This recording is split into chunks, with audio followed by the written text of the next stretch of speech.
What's good, ballers? This is Jim's Ballin' back again with the power rankings. You're thinking, hey, it's the playoffs. How can the power rankings work? Well, let's power rank all the playoff teams for the wild card weekend. All 14 playoff teams, let's rank them 1 through 14 power rankings style.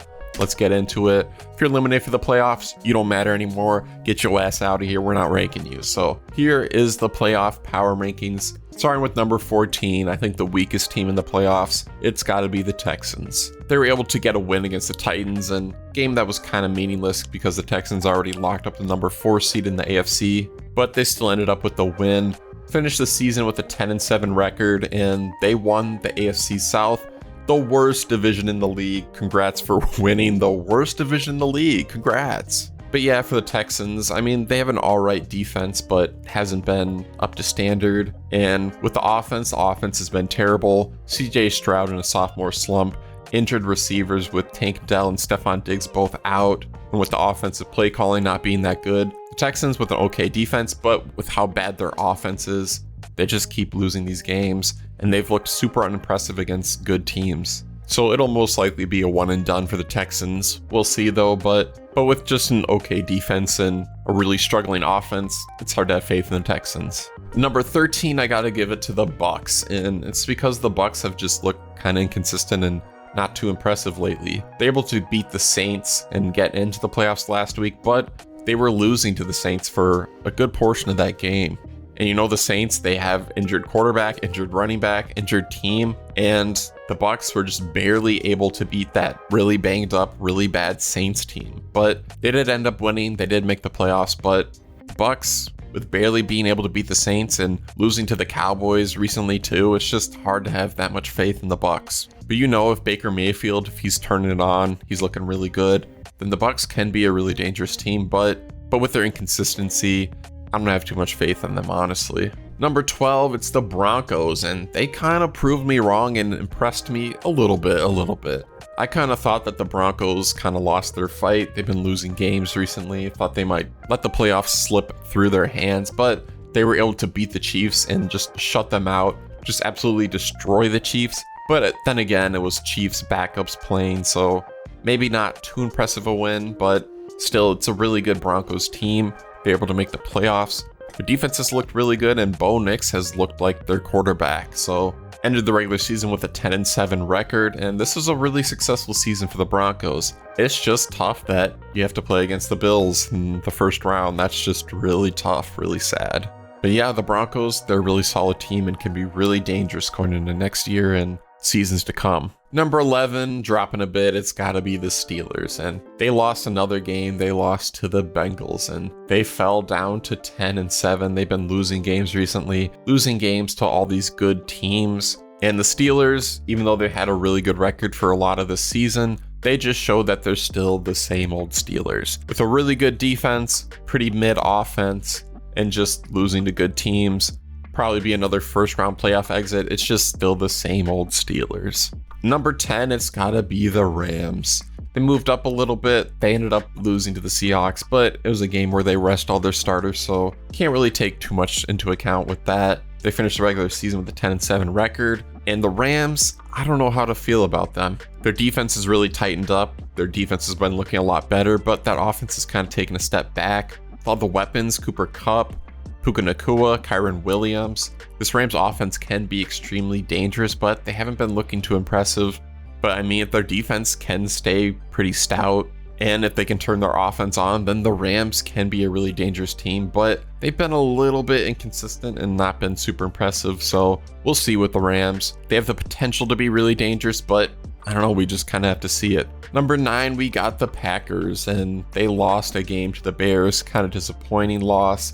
And they fell down to the 7th seed in the NFC. But still, they finished the season with 11-6 record, and 5 of those losses are to the Vikings, Lions, and the Eagles.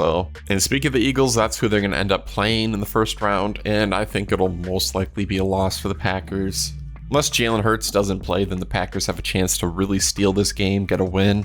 But yeah, it's just tough for the Packers, just with the low seeding and playing in such a difficult division with the NFC North. Packers are still a really good team, really dangerous team. Jordan Love, if he turns it on, he can be really good. All in all, it's still a successful season for the Packers, still a really good team, but they're just not able to beat the best of the best, and that's kind of how it is. Number 8, it's the Chargers, moving up a bit. They're able to beat the Raiders. The Raiders are really ass though, but still winning games is winning games. Chargers finished the regular season with an 11-6 record, and they've looked like a really dangerous team. The Chargers, they have one of the best defenses in the league. They're able to run the ball well, and if Justin Herbert can throw it pretty well too, not turn the ball over as well, the Chargers can be a really dangerous team. They might be able to win some playoff games, and for the first year with Jim Harbaugh, this is a really successful season for the Chargers. Number 7, it's gotta be the Commanders. They're able to beat the Cowboys in a game where they kind of rest their starters, but they still ended up with a win. Finished with a 12-5 record. This is a pretty successful season for the Commanders with the first year with Jaden Daniels. And Jaden Daniels, he's really impressive. And the Commanders, they're really solid. We'll see if they can get a playoff win, but yeah, the Commanders, they're a really good team. Number 6, it's the Vikings, and they dropped a little bit, and that's because they lost really badly to the Lions, where they lost out on the number 1 seed and fell all the way down to the 5th seed in the NFC, and that's just tough. But still, the Vikings have had a really successful season, finishing the regular season with a 14-3 record. They have a lot of offensive weapons, and that defense is one of the best in the league. The Vikings can be a really dangerous team. If Sam Darnold can tighten up, get back to where he was earlier in the season, leave that bad Lions game behind, then the Vikings can be a really dangerous team and possibly make it deep in the playoffs. But now we get to the top 5 teams, and I don't know if this is too hot of a take. Maybe it's a hot take, maybe it isn't. But I think only these top 5 teams are the real Super Bowl contenders. Everyone outside the top 5, they're not winning the Super Bowl. But one of these top 5 teams, they're going to win it all. And starting at number 5, I got the Eagles. They were able to beat the Giants, resting all their starters. A little bit of a pointless game, but they still won it anyway, finishing the regular season with a 14-3 record. And with the Eagles down at number 5, it's just because I'm a little bit uncertain about Jalen Hurts' status. Unless one of these backups can turn into Nick Foles 2.0, I don't have that much faith in the Eagles. But if the Eagles with Jalen Hurts in, then I think they are a Super Bowl contender. It's hard to win the Super Bowl if you have a mid quarterback in, but Jalen Hurts is a good quarterback, and with all these offensive weapons, with Saquon Barkley, the defense looking better, this Eagles team can be really dangerous. But I have to see Jalen Hurts in the game and playing well for me to put the Eagles higher, but I still think they're Super Bowl contenders. That's why I got them at number 5. Now to number 4, we got the Ravens. They were able to beat the Browns pretty convincingly, and they won the AFC North. 12-5 record, not that impressive, but they've been a little shaky throughout the season. But recently, the past few games, the Ravens have looked insanely good, like a really scary team. If Lamar Jackson plays at an MVP level, then the Ravens can win the Super Bowl. The defense has been looking better for the Ravens as well. If the Ravens turn it on, then they can be really dangerous. But the big thing, as always, as it'll most likely turn out to be, is can they beat the Chiefs? It might come down to that, and we just have to see.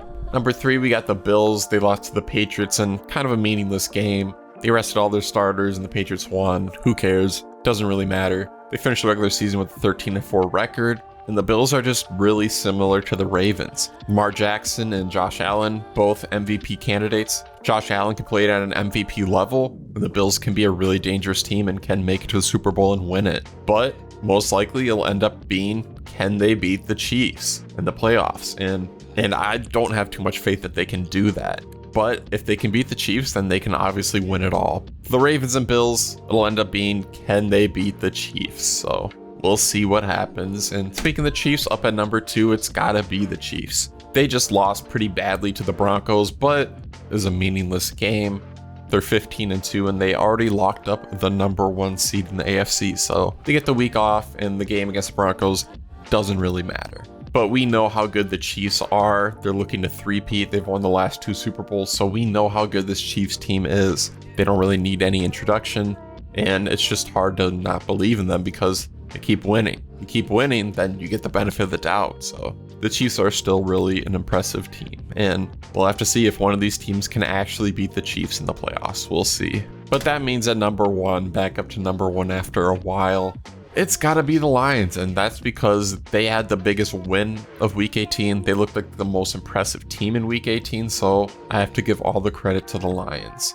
And that's because that defense, they turned it on. The big question mark for the Lions has been this defense. It's been looking a little shaky, been a little bit injured, but with how good that defense was against the Vikings, that defense looked insane. That is a Super Bowl defense right there. That was ridiculous. And obviously the offense is one of the best in the league. If the defense can play like that, there's no way the Lions don't make it to the Super Bowl, you know?